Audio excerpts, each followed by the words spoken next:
Bueno, decíamos, nos vamos a situar como punto de referencia fundamental hoy en Londres. Hay que decir que Carlos, en principio, al llegar a Buckingham, fue ovacionado.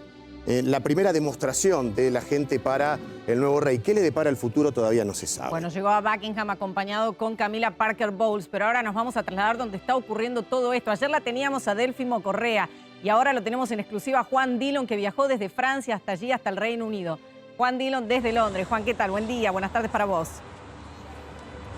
¿Qué tal? ¿Cómo les va? Buenos días. Y una jornada muy particular, muy intensa, con muchos contrastes lo que se vive.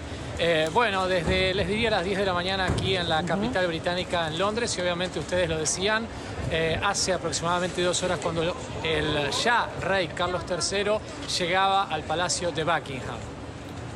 Juan, contanos, ¿cómo se vive allí? ¿Con pesadumbre? ¿La vida continúa desde el punto de vista comercial? ¿Cómo ves la calle y fundamentalmente al británico, no? Bueno, como les decía, como les comentaba, muchos contrastes, obviamente. Sí. Van pasando las horas, hay mucha gente que, bueno, no es que se entera, sino que va entendiendo la conmoción, la importancia, la relevancia que ha tenido la monarca fallecida, y en ese pasar de las horas se van expresando, cuestiones que tienen que ver con las condolencias, con los homenajes, con un repaso histórico si se quiere, con preguntas sobre el futuro. Claro. Esto obviamente de los británicos, los londinenses, por lo menos en las proximidades, obviamente una ciudad que va a ser colmada también por los británicos, que van a estar recorriendo durante los próximos días los funerales y todo lo que tiene que ver con los actos conmemorativos. Pero claro, también están los turistas que viven como un día absolutamente normal y hasta curioso, ¿no? Claro. Porque saben, se dan cuenta que están siendo parte de un hecho histórico, no solamente para el Reino Unido, sino para todo el mundo, porque estamos hablando por lo menos de una de las figuras más importantes de los últimos 100 años, para decir del último siglo, de este siglo también, o pasado siglo y este siglo también, por lo cual lo miran con curiosidad y empiezan a reforzar como los vínculos históricos, preguntar bien quién es, se acercan a los palacios, a los museos, a la abadía de Westminster, y empiezan a vincular lo que es la historia de esta ciudad y también la historia de quien fuera hasta el día de ayer la reina del Reino Unido. Juan, ¿con qué expectativas se espera el discurso de hoy del rey Carlos III? Bueno, a ver, para decirlo de alguna manera coloquial o bien gráfica, es como que van calentándose los motores, ¿no? Sobre lo que es la apatía, cierta distancia, bueno, obviamente frente a una figura con tanto contraste para los británicos, sobre obviamente la figura del rey nuevo. Así que muchos lo miran como una transición, con mucha expectativa. Estamos hablando obviamente tanto de los medios británicos, los británicos obviamente también, la política británica, y si esto será, como les decía, una transición, el inicio de una transición sobre una monarquía renovada, si este es el camino también hacia una monarquía moderna después de la mano de William, que es el sucesor obviamente después de Carlos III, y obviamente si las monarquías, en una pregunta tímida pero que comienza a hacerse aquí en el Reino Unido, pero en toda Europa también mirando con mucha atención, si las monarquías en algún momento no son de modeo, tienen que ser reformuladas con el avance muy grande en un momento muy particular del mundo de un sentido mucho más republicano. Así que empiezan a hacerse varias preguntas y con esa expectativa van pasando las horas. Juan, ¿cómo te va? Guillermo Capullat, ¿cómo estás? ¿Sorprende el rápido desenlace de la muerte de la reina, o se venía hablando semanas antes de su estado de salud?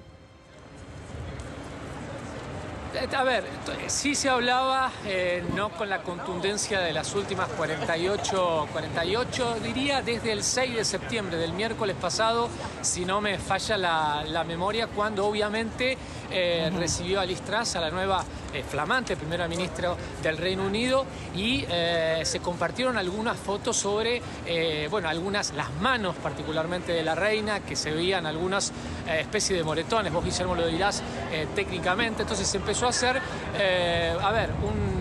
una serie de cuestionamientos, interrogantes acerca de la salud de la reina. Obviamente que el día jueves los rumores, sobre todo yo estaba en París, pero los rumores a partir del mediodía francés, hay una hora de diferencia aquí con el Reino Unido, que tiene 4 horas de diferencia con la Argentina. París tiene 5 horas, obviamente, con la República Argentina. Había una diferencia horaria, pero les diría que al mediodía ya había fuertes rumores, se repetían, y los rumores eran una constancia. Y obviamente el hecho, ya la confirmación de que toda la familia real iba hacia Escocia, al Palacio de... Ay, ahora se me fue el nombre, Balmoral. Bueno, obviamente daba constancia de que la situación era ya de gravedad y que era simplemente cuestiones de horas. Incluso, no es que sorprende, pero les diría que la ciudad, perdónenme, estaba como preparada, como que la cartelería, muchas de las cosas, las vallas, era como que estaba previamente. Yo llegué al aeropuerto a las 4 de la mañana y ya desde gigantografías hasta grandes, digamos, señaléticas dando cuenta de la muerte de la reina estaban preparadas, por lo cual evidentemente había una información de que serían las últimas horas de la reina Isabel. Sí, Juan, bueno, muchas gracias. Después lo vamos a seguir hablando de este tema, porque probablemente el ex primer mandatario Boris Johnson fue quien dijo que la había visto radiante, eso fue hace apenas algunos días, y muchos pudieron haberse confundido, o sea, la reina está bien. Entonces, ¿puede vertiginosamente pasar de estar radiante a morirse en 48 horas? Lo único que llamó la atención, si tienen la última foto, ¿se acuerdan? Con la primera ministra Liz Truss. Bueno, era la mano que tenía un hematoma, pero ya lo vamos a estar hablando con el doctor Kapuya. Bien, y también vamos a hablar de la agenda de la nueva era del Reino Unido con el rey Carlos III, hacer hincapié en su salud, pero también en la agenda oficial. Ya tiene agenda oficial, pero la pregunta es, Andrés Repetto, bienvenido, al haber muerto la reina, ¿muere también el eslabón que mantenía al reino precisamente unido?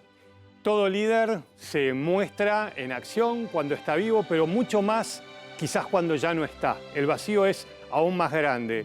Y hay muchas situaciones internas y externas, y creo que vemos el peso de la soberana que no está por la respuesta a nivel internacional. Y la pregunta es un interrogante, lo vamos a desarrollar. ¿Es el principio del fin como conocemos a Gran Bretaña hoy? No estoy hablando de que cambie la moneda. La pregunta es más a fondo. Bueno, lo vamos a compartir más adelante.